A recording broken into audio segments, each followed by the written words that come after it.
Hey friends, welcome back to the Live with Audacity podcast. You're listening to episode number 29. Today, I get to have funny online business coach for moms, Kathy Stowell here. Kathy teaches moms to create coaching businesses that generate $5,000 or more between school drop-off and pickup. Her signature program, Mama Bliss Coaching School, has graduated 50 moms from all over the world and counting. Here, she prepares them to guide other moms to dive deeper into self-care, creative play, and leading a values-led life that embraces simplicity. She also mentors moms who want to grow their business online by getting them clear on their niche and messaging so they can more easily and blissfully attract and serve the moms seeking their support.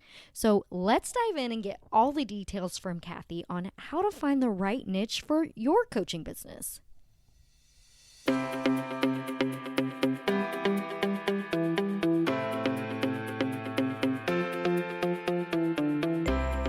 You're listening to the Live with Audacity podcast. I'm your host, Melissa Stewart. Audacity is defined by Merriam-Webster as intrepid boldness or disregard for normal constraints. And that's exactly what we have here. The Live with Audacity podcast is aimed at giving you the courage to explore your someday dreams, do things your way, and start making things happen in your life right now. I'm a mama to 4 kiddos ranging from college student to kindergartner, wife to a high school football and track coach, and a multi-passionate entrepreneur.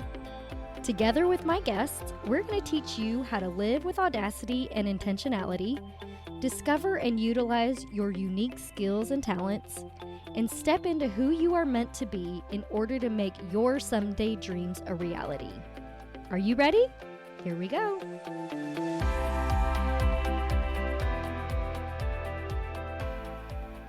Hey everyone, thank you so much for tuning back into the Live with Audacity podcast.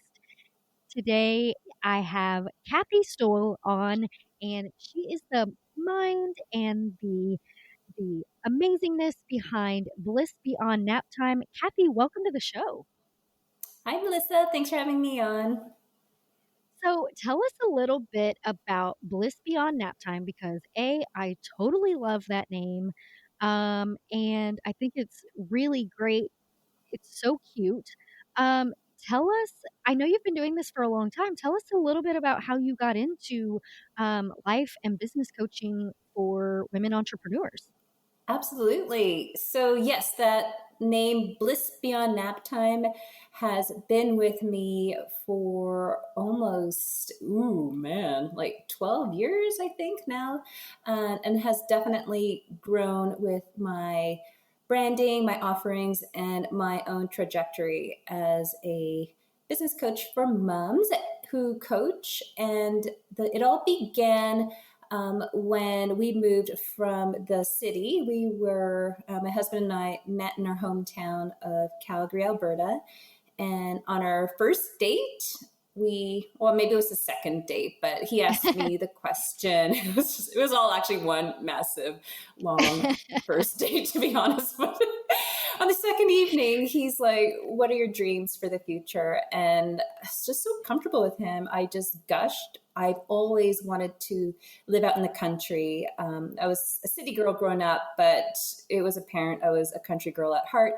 My father was a crop duster, so he had a lot of clients who lived on farms, and we would spend much of the summer hanging out with the kids out in the farms, and the whole time I was like, "You're so lucky," and they'd be telling me, "You're so lucky." So I told my husband, a boyfriend at the time, I've always imagined me out in the country raising kids on a piece of land, and he was into it. And so pretty much that was our mission.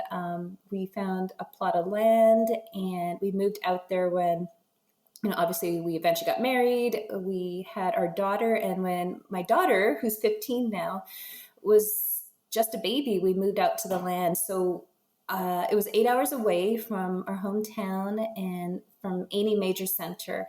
So a way to, first of all, keeping tabs with our family, to show them, baby pictures.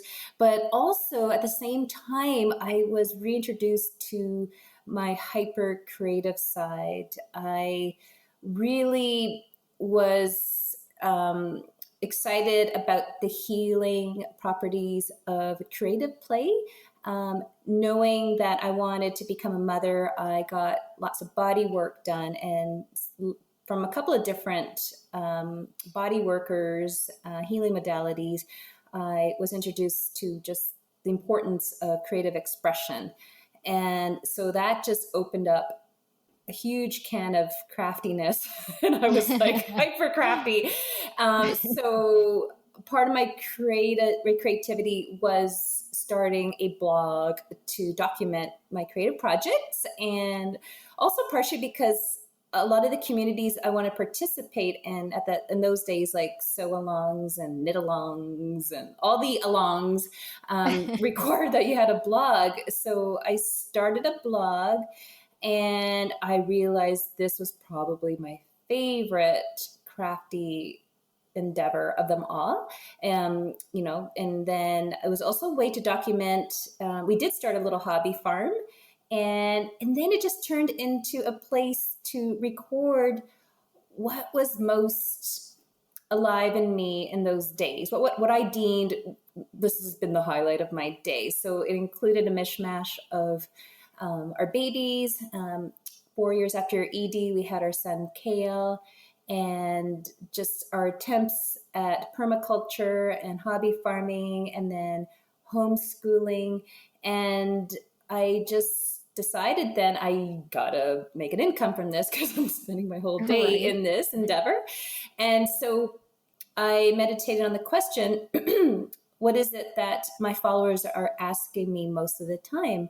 And a lot of the questions were around, how is it that you're so prolific? I see you, knitting all this art yarn and making your whole capsule wardrobe, and yet you are able to blog about it. And so I began first starting Etsy shops to sell all the clothes and the yarn I was spinning, but that wasn't sustainable. So that's when I was like, okay, to answer your question, I think it comes from embracing, first of all, my self-care. So I'm really just very indulgent in that area. And also the creativity, I felt really replenished me. And finally, the simplicity piece, like just keep it simple. Like I almost wrote a book called The Lazy Mama's Approach to Parenting, because it was basically like, how can we permaculture our kid situation here? Like just have all these gosh. Yeah. So that's we are so meant to be friends, because goody. Exactly I know my husband's I'm always like, I made a new friend. Yeah, that makes my day. Thank you. But yeah, so I decided those are the principles, and I am going to introduce them to my followers as a life coach. So that was the beginning of Bliss Beyond Nap Time. I love that so much. Okay, so I have a couple of questions. What were you doing before you guys moved to the land and you kind of started your blog and that sort of thing? Oh, yeah. I was in corporate. I got a degree in communication studies. So I spent 5 years, first of all, in a really small advertising agency, which was really fun. There was 3 of us, and I wore all the hats. So I got clients. We had a couple of different departments between the 3 of us, and we all did everything. We did on-hold marketing. So, when you're put on hold at, the dentist. Yeah, it was so fun. I got to, find the clients, have meetings, and write the copy on quite a regular basis. So they signed for different packages, and then we would actually go into the recording studio, work with the voice talents, and I got to say things like, can you say that one more time, but this time with a little bit more of a smile in your voice? Like stuff like that. It was so amazing. I would have loved to have seen the behind the scenes of something like that. That would be so cool. It was crazy town. And my boss was very audacious and eccentric, and it was too funny. I would go in Calgary, they have the annual Stampede. So the whole downtown would be just one free like Stampede breakfast after another for 2 weeks. So I would go to those to find bald men for our hair transplant client. It was so surreal. Oh, it's just so many stories from that gig. And then I worked in corporate advertising after that for 3 years, working with big oil companies, helping them recruitment advertising, basically. So that's what I did. And then on my off time, I was really into Ashtanga yoga. So I told my fiance at the time that I wanted to get my teacher training, and I did. And then I started doing that in my lunch hours after work. And then eventually I quit my day job to teach yoga full time. And I continued with my yoga teacher training. And one of the lessons was diversify your income streams, because you can't teach enough yoga to, sustain a full-time income. So that was great advice. And that just opened up the can of entrepreneurial worms. So I was like all about diversify, but it was so fun. And also too, on a practical level, I was a way to, we moved to the boonies. There was no work that was legal at the time. So we had to get creative for sure. Oh my gosh, that's so awesome. How long were you guys married before, how long did y'all date before you got married? I'm supposing it was pretty quick, since one date turned into a long. Yeah. Well, it's funny because before Craig, I never lived with a guy. He was the first guy I lived in sin with. And pretty much, we had that date that lasted forever. And then finally he said to me, I think you should start paying rent. So you're what? That's romantic. And then he worked in downtown Calgary too. And then he said, I think we were dating for about 6 months. And he's like, where's one place in the world you want to go to? And I was like, I always wanted to go to Paris. For some reason, that was my dream destination. Yeah. And then he's like, well, let's go to Paris. Let's go to Paris in October. And this is old Kathy, where I was like, oh, but I've already taken my allotted 4 weeks vacation. That's not possible. That's our busy season in recruitment, right? Yeah. And I came back from our lunch walk and I was like, oh my God, Paris in October. That's our first year anniversary of dating, because we met at a Halloween party. He wants to propose to me. And I told my whole office that my boyfriend wants to propose to me in Paris, so I have to go. And everybody was trying to talk me down because I had a pattern for getting excited about these things. But that's what happened. So he proposed on our first year of dating anniversary. He was going to do it in Paris, he said, but we were arguing too much. So we did it in Paris instead, where we were rock climbing for a couple of weeks. How sweet. Yeah. That's adorable. Yeah, I love that. That is so cute. Okay, so talk to me a little bit about how you take the ideas of self-care and creativity and simplicity and implement that in your business, and how I know that I'm looking at your website right now. You help moms become coaches. Right? Yes. So I help moms who want to either start coaching other moms or are already out there coaching moms. And I help them really just kind of that permaculture concept, make it as simple and as healthy as possible, meaning making sure their niche is super crystal clear, even within the niche of I serve moms, what specific struggle do you help them through, so that we can get clear on their messaging and in their offering. So it's super simple and non-confusing. It's going to bring much more ease and abundance to their coaching practice. Because I know if you are coaching moms, chances are very good that you are a mom yourself, perhaps a couple of steps ahead of their game. So there's a lot to juggle there, as the drama right before we hit recording. My daughter came Right. upstairs in a bit of a state. So just keeping your business simple by keeping your messaging clear. And it all begins with finding a niche within the realm of coaching moms. But definitely if I offer training, I have been training moms to coach, like how to coach for the last 6 years. And right now I'm helping a lot of moms now too, who are just new to coaching, establish themselves by standing out with a really clear mom coaching niche. I love that so much because we often get so wrapped up in, first of all, imposter syndrome, but Mm-hmm. also, right, like we always feel like we've been told that we have to come up with a lot of content all the time.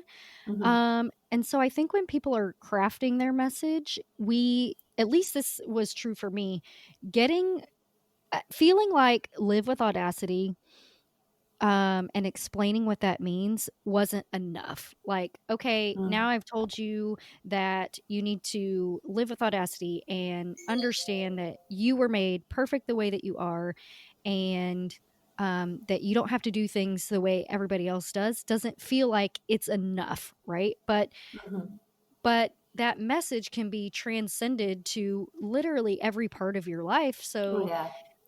understanding that you can just have one simple message and just different ways of talking about it, I think is so valuable. And I love that you talk about the simplicity of it and crafting a message that is very straightforward and simple. So I'm so glad that you said that. Thanks. Yeah, it's funny. It's not limiting at all. Like even when I hear the word audacity, I got so excited because I feel it touches so many. I have so many stories. Like, I Right? won't get into them all, but I capture the essence of it, and everything can tie into your core message. Like I often tell my clients, with your regular, consistent pulse point of outreach to your audience, via your newsletter, for instance, your weekly email to those who subscribe to hear from you on a regular basis. Even in your head, just begin with like, oh my God, you'll never guess what happened to me this week. If you're stuck, just a creativity exercise for it can always be tied back to your core message. It might seem kind of like a bit of a stretch at times. And sometimes even in my own emails, I'll be like, okay, this is a bit of a stretch. But if you're thinking about getting clarity on your niche, but it does really shine the light on how just your everyday adventures, like you're saying, it's going to touch upon like a ripple effect to every area of your life if you just allow yourself to explore with curiosity how it does so. Yes, I totally agree. I actually went through this the other day that I actually was talking to a client this morning about how, it doesn't matter what our message is.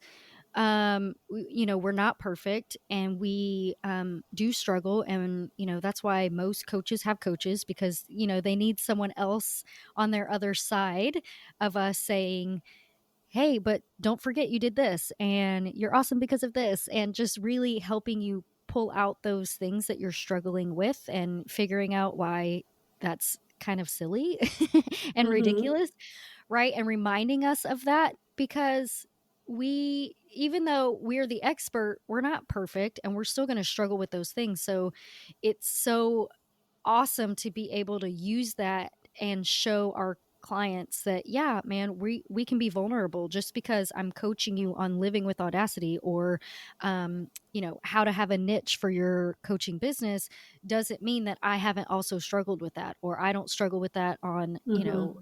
not a regular basis. Like, Mm-hmm. anyway, That's I true. think that's so valuable. Well, it's funny because we don't have a family doctor, but we have a naturopath that I think I drive her crazy. I'm like calling her. I'll probably call her later. Like, oh my God, Edie got a bloody nose. What does that mean? But I see her frequently, and she hears everything about my life. Like what we're speaking of, it touches, it's all related to health to me. And I was all curious about that. And I was speaking to her about this, like, and she said that to me, even she's like, who are like the worst. I think she was talking about, I can't remember talking about like diet or health conscious people. And she said naturopaths. Because like, even though like, Really? well, I don't know. Yeah, it kind of was a head scratcher, but she was just kind of trying to prove the point that everyone needs support, even within their area of expertise, that, that's their job, is to support others, but they're also struggling in the same vein. So absolutely. And also, that's what I find so valuable in the coaching relationship is we do know the answer within. Like, we do know what our next step is within, but the coach is there with the reminders that, okay, let's take away some of those layers and the distractions and the self-doubt with like small questions or whatever coaching tools that you use, so that we can be reintroduced to that inner knowing and reminders of, okay, this is just my thoughts, speaking over the logical part of my mind, or the Right. feelings that we should take a look at a bit closer, or, breathe through. But yeah. And yeah, and they can totally call us on our stuff when we're Mm-hmm. being crazy. I went Yes. through a huge fear thing the other day, and I was like, well, it's just hard and I don't feel aligned with it. Well, that's not true. I was Yeah. just being a baby. Yeah. Yeah. And I I know my needed coach someone. uses, sorry, go on. No, I just needed someone to be like, "What? Just stop. Just stop. Mm-hmm. Stop being a baby. Like, what are you doing to yourself?" So, Mm-hmm. Yeah. so great. My coach does that to me too, but she always like, the preamble to it is like, okay, tough love time. It's like, okay, Exactly. bracing myself. Yeah. You need it. Yeah. You totally need it. And you need someone you need someone that is not so close to you, right? Yeah. Because my husband and I talk about this all the time, and it's a great example that I give to tons of people is when my husband and I were working out together, he would try to coach me. He Mm. is a coach. He's a football and track coach. He was a personal trainer, and he would try to coach me. And he'd be like, "If you want to work on your love handles, do this." And I'm like, "Oh, so I have love handles? Is that Ooh. what you're Oh saying?" And he's like, "Oh, geez." no. So, you know what I Yes. mean? Like, you Oh gotta yeah. have someone that's not so close that you feel so attacked when they try to give you feedback. Oh I yeah. think having someone that doesn't know every bit about you is so powerful and valuable, to have somebody be able to look at you in a different light than either your spouse or your parents or your sister or whatever. That's a great example. Totally. What do you mean I have love handles? I don't understand what the words coming out of your mouth. I'm not perfect to you? What's happening? Oh my God. Yeah, that's funny. Um, so tell us how we can start to think about a niche for our business. Oh, sure. Okay. So, um, I came up with a really clever word the other day, and I can't remember exactly what it is, but it's a combination of brain, heart, and gut. And Ooh. then all I could see in my head now is Kenneth Branagh. I think he's an actor, but it was like that, like a Branagh. Anyways, I'll get back to you. So it's a combination of that.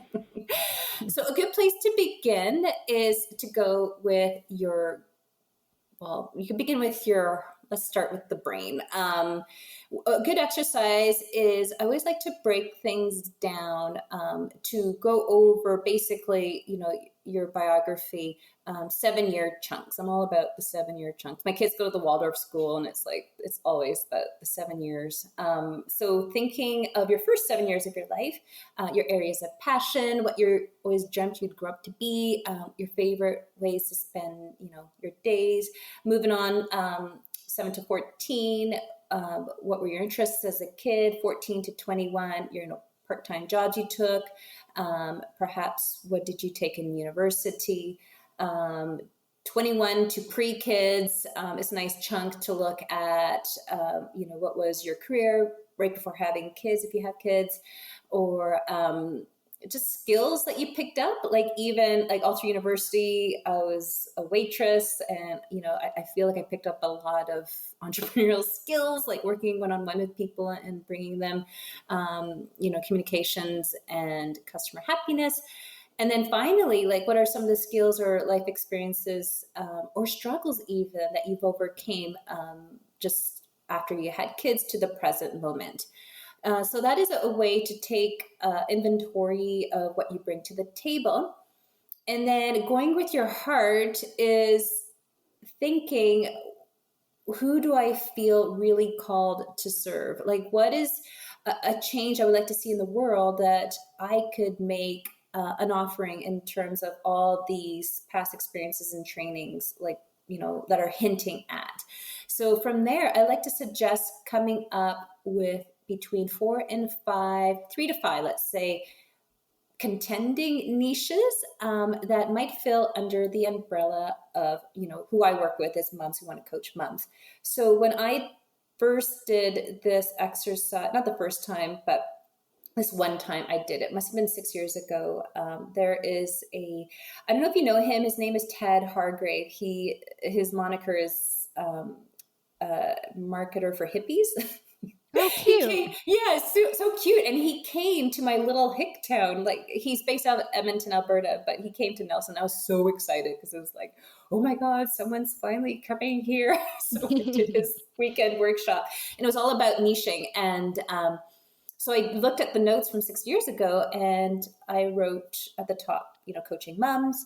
And looking at my own biography, I am so obsessed with the birthing process.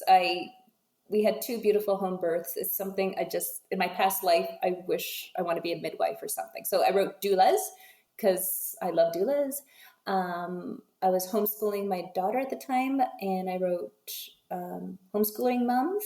And then I wrote moms who want to coach moms. And so Love that. so that was just my heart. So again, something I'm passionate about. I just was a big fan of these people. So from there, you head towards your gut and deciding. So there is a way that I work with my clients where we can get a little bit more strategic on how to decide, but mostly it comes to your gut. Just choose one. So Just choose the one that feels the most ideal, right? exactly. Yeah. So go with the gut, and then it just, that could cause some, some anxiety perhaps. But I like to say is, you're not getting a tattoo here. Like, this is going to be a permanent, it might change. And actually back then, even I chose, what did I choose? I think back then it was Moms Who Blog. No, that was one of the contenders. So, because I was Oh, all okay. about blogging. And so I worked with moms who blog, and, and again, just me being a few steps ahead was like, yeah, who wanted to turn it into biz. So I think that's what one of my niche was for a while there. And then eventually came to Moms Who Want to Coach. I love it so much. That's really, really valuable. I'm actually over here taking a billion notes because because uh, it's just really good information. And I love, like, I think everyone, sorry, my thoughts are kind of all over the place. I think everyone kind of knows that these are the things that they need to look at, but I love that you could verbalize it so that it doesn't feel like it's kind of all over the place. We actually have a step-by-step way that you can figure out who do you most resonate with. I think that's really, really, really cool. And I think it's really funny that you talk about the 7-year uh, groupings of your Yeah. life, because I I actually always tell family or friends when they are dealing with some stuff, whether it's their husband or whether it's their kids or whatever, I always say, like, okay, well, this person that we're discussing is probably going to hit a revelation or another maturity point Mm-hmm. again at this next age. And it's always right about the 21, 28-ish, 35-ish area. And that's so Yeah. funny that it comes back to that 7-year thing. I never knew that before. So I thought that was really, really interesting that you pointed that out. It just seems like you're right. Like people just have those not midlife crisis, but they have those little mini like revolutions in their lives right around Yes. those marks, right? Yeah. Yeah, absolutely. Like even again, work with my naturopath, like she's been supporting me through perimenopause, and I was like, I don't want to get old, like kind of freaking out. She's like, well, you could still be a useful member of your community, and you could be. I'm like, no. But she was saying like this is an opportunity for kind of like Kathy 2.0 type of thing. Like this should be exciting. It's like it's a transition, but what an exciting opportunity for a new, fresh beginning. So A yeah, it new can. yeah. Yeah. A new Kathy. I love that too because I actually have a friend that told me one time she was like the CEO of a medical insurance company. And then now she's a realtor and she said, don't forget you can always reinvent yourself. And I just loved Yeah. that so much because it's so true. We get so wrapped up in the idea of this is who I am. Our 20s Mm-hmm. are all about trying to figure out like who am I? What do I really Yeah. like? I want to really figure out who I actually am. Mm-hmm. And then the rest of it is all like what's the word I'm looking for? Honing in on it Mm-hmm. um and what's the word? Like just Like really not giving a crap anymore. well, yeah, totally that. But But instead of making it such a big umbrella, now we're really niching it down to what do we actually really like? Yeah, And you can change it at any time and you might do absolutely. something new and realize like, "Oh, I actually really do love singing in front of people," Yeah. which by the way, that will never happen for me, but but it's cool to like you finally get the courage and the audacity to try out new things and Yeah. realize like, hey, if this doesn't work out, it's okay. It's not that Yeah. big of a deal. So Yeah. And it's just as I important to realize what it is you don't like, because then you could just be like, yep, oh, not for me. Yeah. totally, Yeah. totally, totally. What is one thing that you wish you would have had the courage to do sooner? Mm. um, wow. I'm trying to think.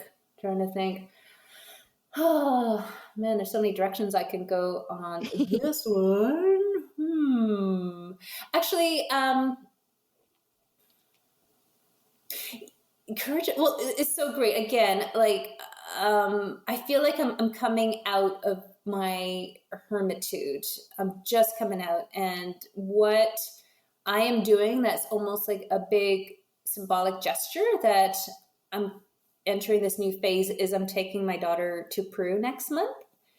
Um, That's really cool. yeah, yeah, yeah. Again, my natural man. I wish just call it this episode Kathy's naturopath. A part of my work with her was just really tending this anxiety of mine that came up with the perimenopause symptoms, and it has subsided. And this is kind of a big celebration because a part of the way it came up was like I just didn't want to leave my sweet little town. Traveling was very kind of anxiety provoking for me. Not so much just by myself, but mostly if I brought my kids along. So Girl, that's just that's really hard to do no matter whether you I have know, but she's like 15. anxiety or not. Like the girl hasn't been on a plane yet. So I'm like, okay, Oh, we're gonna go visit all my aunts and cousins in Peru. So that's so fun. I'm kind of, you know what, to answer your question, I feel that I don't kind of regret. I feel like it serves a purpose. So I feel like there has been many lessons in gaining the courage, like for instance, to taking this trip. We were talking about the niching bit piece. As a part of me, like, oh, I could have niched in a bit sooner, but there were so many lessons that served me along the way. And I like to think like I feel I've always been courageous in my own way. So I don't know if that answers your question, but to answer your question, I'm going to say there's nothing. Good. No, I love that. I could have, I guess, been more, done it sooner, like booking this trip, for instance, but it's been very poetic how it kind of unfolded as it did. So I'm okay with it. Yeah, I feel like that is like one big life lesson is we can always wish that we would have had the courage to do things sooner, but really at the end of the day, it all like we learn all these lessons leading up to what we find that we love doing or what we find that we really want to do. Like so weird. Like 6 months ago, um I told some people, it's so weird. I feel like the universe is calling me to Paris, but I have no idea Ooh. why. And I have no idea Mm. when, and I have no idea how that's going to work out. So I just like kind of put it out there and said, hey, this is going to happen. I just feel like right now things are like I have to do some stuff or learn some things before that can actually come to fruition, but Yeah. I know that it's coming, and so it's really weird to say that out loud to people. Yeah. But yeah, I mean, I think the universe totally always has your back and is, working it out just in perfect timing for you. I totally believe Yeah. in divine timing. Exactly. And also just yeah, it's like everything, like in mothering and in business, it's like being flexible yet strong. It's I don't know, like I lost my best friend last year, and she was so young. She was only 47, and it was very sudden, and it was just like the same time, like trusting the timing, but at the same time, like life is short. So let's like be proactive and set up, Yes. the ideal um, conditions for the path to unfold, but also making sure that we take those steps to be open to the opportunities for sure.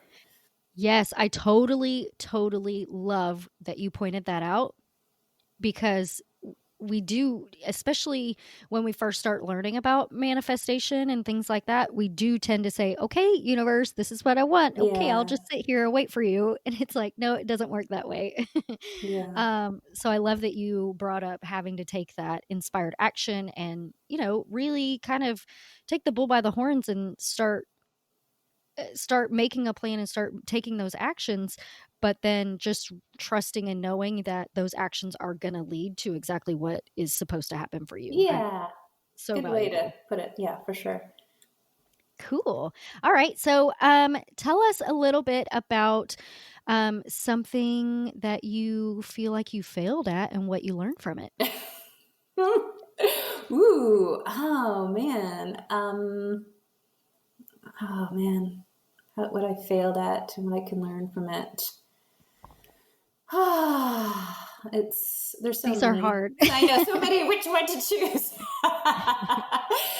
Well, I just thought of this just today. It's kind of more like there's the big failures, I suppose, that they're usually tied in with the investments. Like I just spent like $1,500 working with a book coach, and then I just decided I'm going to switch, my trajectory of my business a little bit. So it's kind of like, oh, darn. But again, that's okay. I can still work with the outline we came up with.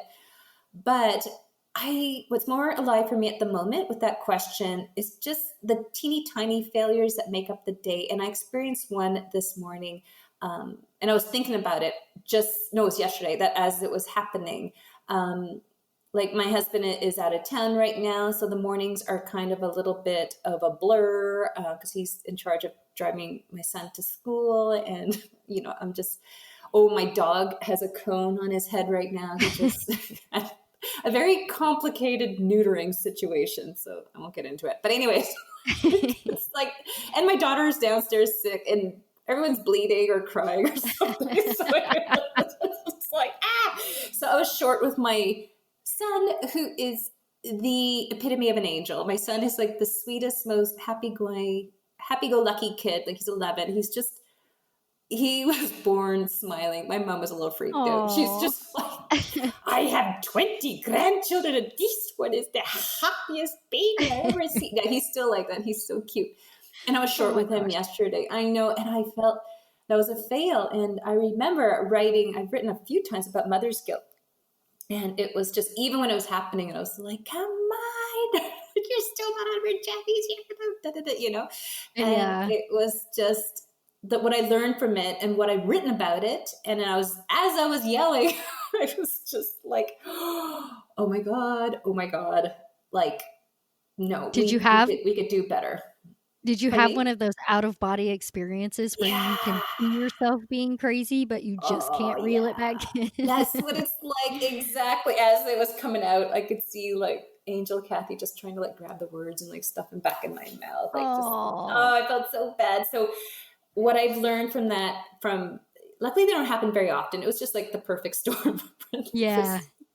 I I just, he went and got dressed, and right before he left to school, I honestly rarely apologize to my kids. I just save it for when really I just feel like I failed, and I just held them and I'm like, I am so sorry. I lost Oh. patience. I am going to do better next time. I love you. I'm so sorry. So yeah, that's maybe And an how did he example. respond? Well, he's so cute. I knew he was okay. It wasn't that traumatizing. Yeah. It was more for me, but he's like, yeah, he said, I love you too. Yeah, that's all. Oh, Yeah, such it a was pretty sweet. sweetie. I Oh. love that guy. Yeah. That is so I love that you were so real about about that thing that happened where you were just like, "Blah, I'm I being know. crazy and I just can't stop it." When I was on birth control, man, that was a pretty Yeah. normal occurrence, and I was just like, "Man, I just can't. I don't know. It's just pure Yeah. rage, and I don't know what's going on." But luckily, Yeah. that's not an issue anymore. Well, also too, I like to blame the Latina part of me, and my husband's German descent, so it's kind of the opposite. But I think it's okay because I always tell my kids better out than in. At least it's not getting pent up in there, I suppose. But Right. definitely, it could be released in healthier ways, probably. Mhm. Yes, I know. It's so hard. Being a mom is just really hard. Yeah, I But, know. we're learning and we just take our lessons and do better the next time. I love that. So what are you working on right now and where is your business headed? Yeah. Ooh. Well, I'm very excited on what I'm working on right now. It's a coaching package for moms who want to coach moms or out there already coaching moms. And they just need to have some support, like with a mentor such as myself. And this new offering is called the Mom Coaching Niche Clarity. So essentially, we move through that process I shared with you together. And what we come out with is just really unearthing your zone of genius, what you bring to the table, so that we can make that declaration of who your niche is, like who you serve and what that struggle is that you help them move through, and then create a simple coaching package that serves this lucky niche. And then we look at birthing a opt-in, like a freebie that gives them a little taste sample of what it is makes you you. And then we come up with a very simple permaculture style marketing plan that Yeah. gets this freebie out to your perfect for you potential dream clients, and make true connections, and just let you and your gorgeous mom coaching offering out into the world. And yeah, you can find that over at blissbeyondnaptime.com. I love it. I love it so much, and I think it's such valuable information. I've said valuable like 1,000 times today, but that's okay That's because it awesome. I love really it. is. But it is. I think that, moms and coaches get so wrapped up in how to coach and what people are going to think about their coaching that they kind of shy away from, narrowing it down because we want to Yeah. help everyone. But Yeah. the truth is, if we can focus on one type of person, one niche, like you said, then I think we can serve them so much better. So I Oh, love where yeah. you're headed. Oh, thank you, hon. Yeah, I'm excited. Okay, so let's do a little rapid fire. Oh, What no. is a book? Uh-oh. Nope, no, go on. Okay. Let's do tell me about a book, article, person, or talk that changed your life. Ooh. Book, article.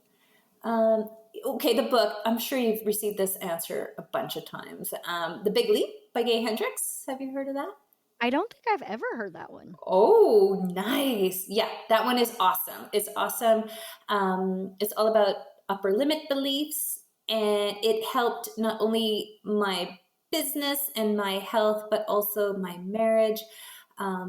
Is that rapid enough, or do you want me to tell you a bit Oh, more about no, the you're premise of the good. book? Yeah, Okay. no, you're totally good. Okay, so this is actually not required, but a heavily recommended read to all my clients. It's all about the premise that we're born with an internal barometer about how much happiness we deem that we deserve in our lives. So when we're striving for success in an area of our life or reaching for a goal, just noticing how when we start reaching like a certain level of success that we self-sabotage ourselves in subconscious ways. So it's been really eye-opening for me. Some examples in the book and some that I've seen in my own life would look like when you reach a financial goal in your business, for instance. Hey, I'm gonna like hire a book coach. Or like I'm gonna hire, I'm gonna go on this trip or take this retreat. Like you just the overspending beyond your means, or you pick a fight with your spouse.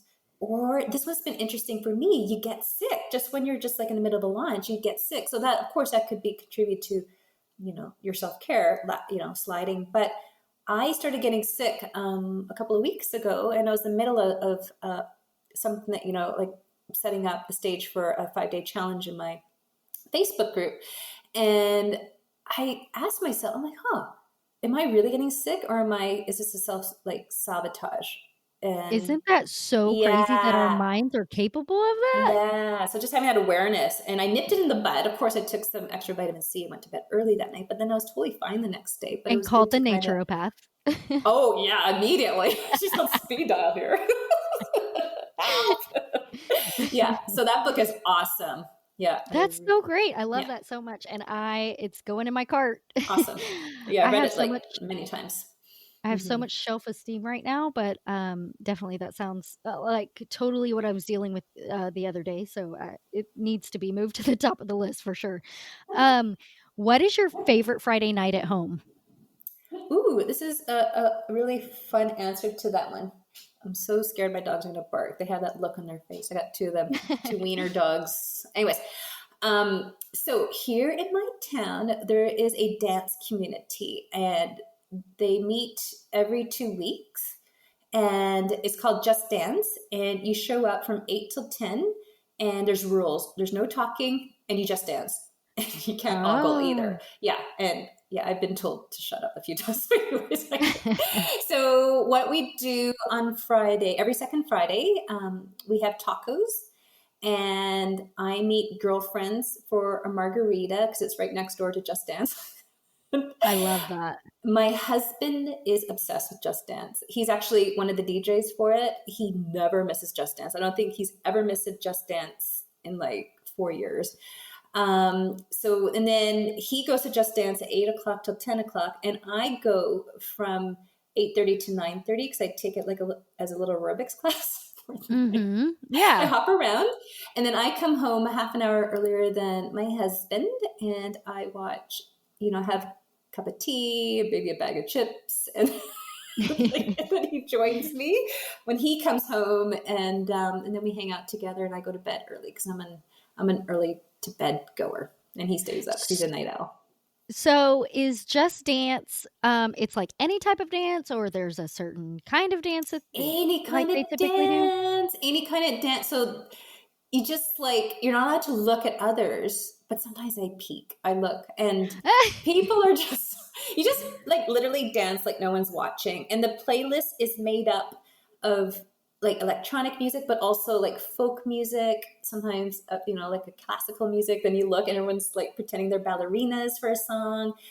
What makes me go crazy is anything with didgeridoos in it. I literally pee my pants because I'm jumping up and down so hard. I don't know. I must have been Australian in a past life, or Aboriginal. I That's don't know, hilarious. but if my husband's DJ, for sure, it's electronic music the whole entire time, and I tell him dude, you need to throw in some kind of French. Mix it up a bit, man. Yeah, yeah, and it's so beautiful. You see people of all ages, and everyone's just so happy and smiley and dancing their own way. And it's really interesting. After a while, they call it flocking. you notice you start dancing like the person next to you. It's just like human nature. Like we just kind of borrow styles. So it's really neat to Isn't see that that so domino funny? effect. It's really fun. Yeah. That is so cool because like dance is one of those things where you want to look good while you're doing it, right? And Yeah. so I love that you can't look at other people and people just get to be out there with, you get to be with other people, but you also just get to move your body however Yeah. you want. I love that so Yeah. much. Oh, that's so It's cool. fun. Okay, so tell me, what was your dream job as a kid? Movie star, of course. Love it. Yeah, I would always put on plays for my parents' friends would come over, and I would make the other kids be in the play, and I would direct them, and I would write the script, and I would star in it. My most popular one was about a blind girl, and it was called Lazy Eyes. I was like Oh cross-eyed my the whole gosh. time. Yeah, it took a lot of Oh my gosh. physical commitment to the role, but yeah, it was pretty That cool. is so funny. I love how creative you were. That's so great. Okay, tell me, what is your best advice to help our listeners live with audacity? Oh, I got so much advice. Um, okay, a little story analogy, really quick. My mom is a professional seamstress, and she specializes in making wedding dresses. So when Craig and I got married, I didn't want 80 bridesmaids because I wanted all the dresses. So I made her make me 3 wedding dresses, and I changed through them throughout the night. It was awesome. It was the best wedding. Very audacious wedding. Like I won't get into the details, but so I was trying on dress number 3, and it was a white toga style chiffon, and you couldn't wear a bra with it. So I was trying it on, and I looked in the mirror and I said, "Mom, this is beautiful, but you could totally see my nipples through this." And then my mom, she's from Peru, she's like, "And so what? Who doesn't have nipples?" And I so love that. yeah, so it's kind of like that's kind of my suggestion when you're feeling you're on the edge of doing something audacious, but you're worried. It's like, so what? Who doesn't have nipples, right? Like, it's just like no one's gonna care. Just go for it anyway. And That's going to be my new tagline. Who doesn't have nipples? Exactly. Hilarious, because I actually heard about I was listening to the radio yesterday and I heard the morning show that I always listen to. They were talking about how women are reaching this point again where they're like, just like in the 70s where they are like, I don't want to wear a bra Yeah. anymore and I'm tired of it. And yeah, I have to wear one to work because otherwise people will see my nipples Oh, and I can't possibly let these men see my nipples. And it was like, but who cares? Like everybody has nipples. Like, yeah. maybe if we saw them all more often, people would care less about it. Yeah, that's funny. I didn't hear that, but okay. Oh. Well, so you just get out there and show your nipples. Just Yes, do who it. cares? Everyone's got 2 or 3. Oh my gosh, so much fun. I have so loved hanging out with you and chit-chatting with you. It's been so much fun for me. I Where know, can me too. people where can people find you to get more information? Sure. So blissbeyondnaptime.com. And if you're on Facebook, if you just type in how to become a life coach for moms, my group will pop up there too. And it's a fun place to hang out if you're interested in coaching moms and growing your mom coaching biz. I love it. And I'm totally going to go join right now. Yay! Awesome. I'm so happy to hear that. Awesome. Well, thank you so much for being here. I really had so much fun laughing with you today. I had an amazing time too. Thanks, Melissa. Hey, y'all, I had to jump in here real quick because I need a favor.